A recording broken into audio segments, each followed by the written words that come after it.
Welcome to the Heritage Museum. I would like you to join me as I read "Twas the Night Before Christmas."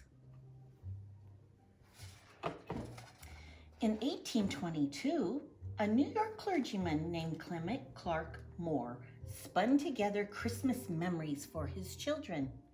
The poem he wrote featured a red-suited Santa in a reindeer-drawn sleigh, a never-empty sack of toys, and stockings hung expectantly above the fireplace.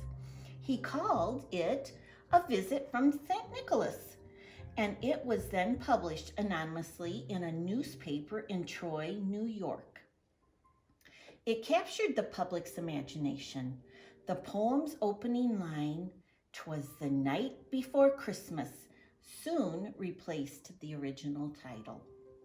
One reason Moore's poem has endured is that it is a joy to read aloud.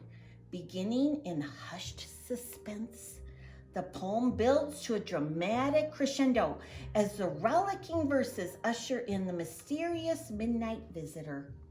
A tale of anticipation and wonder, The Night Before Christmas has become a holiday tradition in itself for many families. So as you open these pages, whether for a first Christmas or to recall those past, celebrate and share the timeless joys of this enchanting holiday. 'Twas the night before Christmas when all through the house not a creature was stirring, not even a mouse. The stockings were hung by the chimney with care in hopes that St. Nicholas soon would be there. The children were nestled all snug in their beds while visions of sugar plums danced in their heads. And Mama in her kerchief and I in my cap had just settled down for a long winter's nap. When out on the lawn there rose such a clatter, I sprang from my bed to see what was the matter. Away to the window I flew like a flash, tore open the shutters and threw up the sash. The moon on the breast of the new fallen snow gave a luster of midday to objects below. When what to my wondering eyes should appear but a miniature sleigh and 8 tiny reindeer, with a little old driver so lively and quick, I knew in a moment it must be Saint Nick. More rapid than eagles his course as they came, and he whistled and shouted and called them by name. Now Dasher, now Dancer, now Prancer and Vixen, on Comet, on Cupid, on Donner and Blitzen.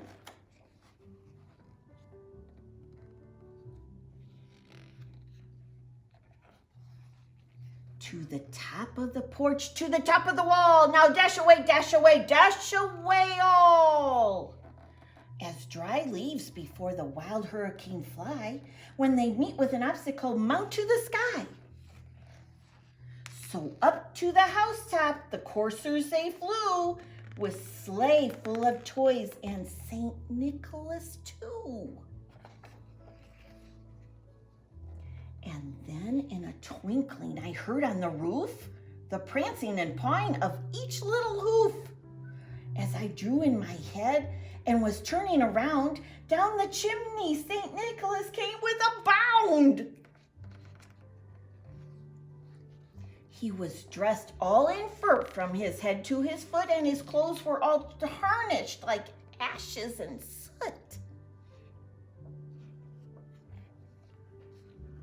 A bundle of toys he had flung on his back, and he looked like a peddler just opening his pack. His eyes, how they twinkled, his dimples, how merry.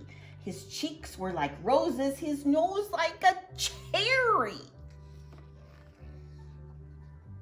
His droll little mouth was drawn up like a bow, and the beard on his chin was as white as the snow.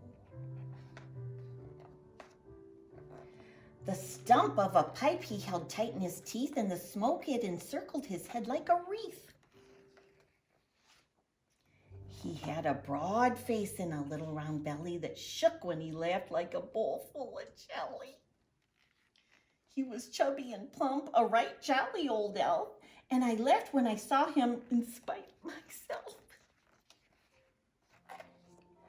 A wink of his eye and a twist of his head soon gave me to know I had nothing to dread.